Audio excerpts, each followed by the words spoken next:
man. Sometimes the recipe for a happy marriage Where's the lamb sauce? needs a little help from a qualified chef. None of you are working as a team. The pandemic saw Aussie relationships reach boiling point, with 1 in 5 couples reaching out for counselling. There's been a big rise over the last few years because we've had the pandemic, there has been financial issues, interest rates, endless things that have been happening, sickness in families because of COVID, couples that were really doing well in relationships. The cracks are starting to show a little bit. The lockdowns of the last few years forcing couples into prolonged proximity, exposing those bubbling issues usually left on the back burner. You get so mad at me. Oh my I feel like gosh. you want to kill me. I do want to kill you.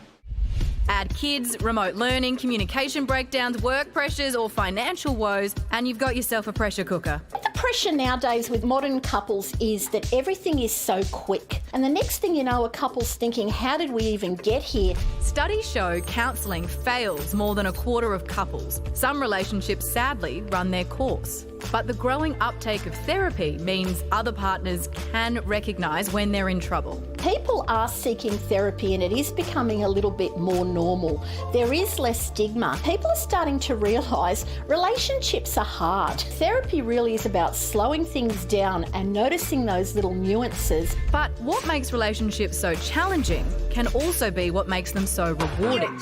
I'm exhausted.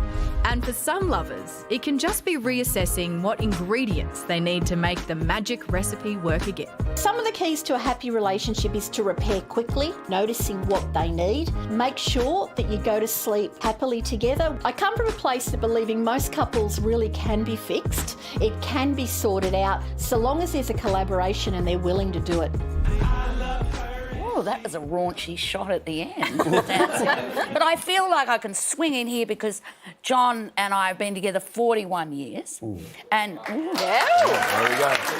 no, I think it doesn't mean we like one another. It means we're not fond of change. But no, we've been together 41 years. And we live in Melbourne, so the lockdown. 24 hours together for 2.5 years, just tremendous, really. But I was being sarcastic. Psychopathic audience. No, yeah. But no, and we actually have been to therapy together, and we started before the pandemic. And seriously, we started because our dog died, and we realised for the first time in our 40 years together. We were on our own. It was the first time we'd never had friends living with us, kids living with us, pets living with us, and it was just us. And gosh, we were shocked, very shocked, because the dog had provided the love, you see. And you walk in, there's unconditional love there, and your dog did all the heavy lifting. So off we went to counselling. So did you? You have to love each other now. That must be really tough. It was a big change in the dynamic. But no, we did. We found all. And anyway, we went. No, we didn't. We bought another dog. No, we did. We went to therapy, and it was amazing. How does that work in lockdown though? Oh well, we did. We did it on Zoom, Right. which is Wow. really weird because our therapist, we call her Brutal Sue. Hello there. But no, because she's brutal, trust me. Because you know John, Pete, my partner. He's lovely. He's all bubbly, full of swagger, and he'd swagger in to the session. This is when we were doing it off Zoom. And I'm not saying she literally had him by his throat up against the wall going, now, come on, John, get a grip. But pretty close. And, but no, so we did it on Zoom, which was fine, weird.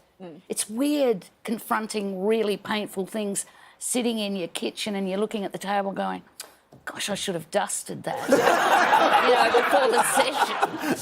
Disassociating from the actual You session. can watch the debut season of Couples Therapy Australia in full now